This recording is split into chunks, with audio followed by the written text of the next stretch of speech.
আওয়ামী লীগরাই আমাদেরকে সংখ্যালঘু ট্যাগ দিয়েছে, উপজাতি ট্যাগ দিয়েছে, ক্ষুদ্র নৃগোষ্ঠী ট্যাগ দিয়েছে। বিশাল সুবিধা নিয়ে এরা বরঞ্চ ক্ষতি করেই গেছে এদেরকে। বাংলাদেশের মুসলমানরা মক্কাকে যেমন একটা শ্রদ্ধার চোখে দেখে, সৌদি আরবকে, ঠিক তেমনি আমাদের বাংলাদেশের হিন্দুরাও, সাধারণ হিন্দুরা আর কি, ভারতকে ওইরকম একটা রাষ্ট্র ভেবে একটা সিম্পিথি একটা রাখে। সেই জায়গাকে ব্যবহার করে ভারত দাবার গুতির মতো করে এই দেশের সাধারণ হিন্দুদেরকে ব্যবহার করে। তাদের স্বার্থ একটাই, যে বাংলাদেশকে অস্থিতিশীল করে রাখা যায়।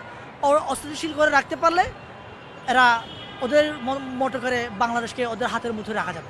আওয়ামী লীগকে ব্যবহার করে ভারতও যাতে এখানে একটা বিশাল সুবিধা নেয়। আওয়ামী লীগরাই আমাদেরকে সংখ্যালঘু ট্যাগ দিয়েছে, উপজাতি ট্যাগ দিয়েছে, ক্ষুদ্র নৃগোষ্ঠী ট্যাগ দিয়েছে, কত ট্যাগ আমাদেরকে দিয়েছে আওয়ামী লীগ, যাতে করে ওরা একটা রাজনীতি করতে পারে এই শব্দ নিয়ে। আমি নিজেকে সংখ্যালঘু বলা মানে নিজেকে ছোট করে বলছি। আমি প্রতিনিয়ত প্রতিবাদ করি যে আমাকে সংখ্যালঘু বলবেন না, আমাকে উপজাতি বলবেন না, আমাকে ক্ষুদ্র নৃগোষ্ঠী বলবেন না। সবচেয়ে আমরা খুব কঠিন খারাপ অবস্থায় ছিলাম। কয়েকটা কয়েকটা এক্সাম্পল দিই।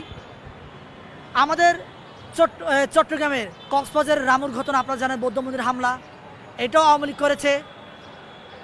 কুমিল্লার নাসিরনগর, এটাও আওয়ামী লীগ করেছে।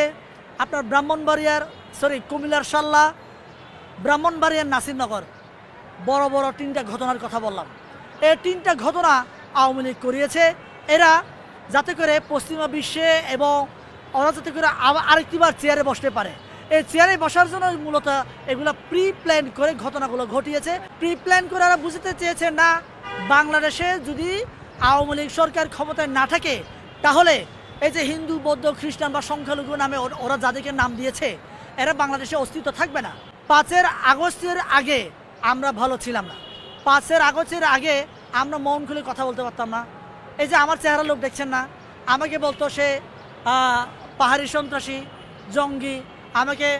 আমি কিন্তু স্বাভাবিকভাবে আমি যদি হাসিনার নামে কথা বলতাম তাহলে আমাকে, ওদের কাছে তো অবৈধ অস্ত্রের অভাব নাই, অস্ত্র একটা দিয়া আমাকে বলতো যে পাহাড়ি সন্ত্রাসী, আর যার দাড়ি মুছ আছে ওকে বলতো যে জঙ্গি। এভাবে নানা ট্যাগ দিয়ে কিন্তু সে আমাদেরকে নির্যাতন নিপীড়ন চালাচ্ছে। এখন তো আমি মন খুলে কথা বলতে পারি। তাহলে আমি যদি নিরাপদে না থাকি তাহলে আমি মন খুলে কথা বলছি কীভাবে? অধিকার বঞ্চিত সবচেয়ে হাসিনাই করেছে আমাদেরকে। আমরা অধিকার ফিরে পেয়েছি। এখন ফিরে পাওয়ার জন্য এই যে হাসিনা যে আমাদেরকে নানাভাবে আইনিভাবে, সামাজিকভাবে, রাজনৈতিকভাবে, অর্থনৈতিকভাবে যে আমাদেরকে যে বঞ্চিত করে রাখা হয়েছিল এতদিন আওয়ামী লীগ সরকার, ওখান থেকে যাতে করে আমরা অধিকার ফিরে পাই, অধিকার ফিরে পাওয়ার জন্য বর্তমান সরকার কাজ করে যাচ্ছে।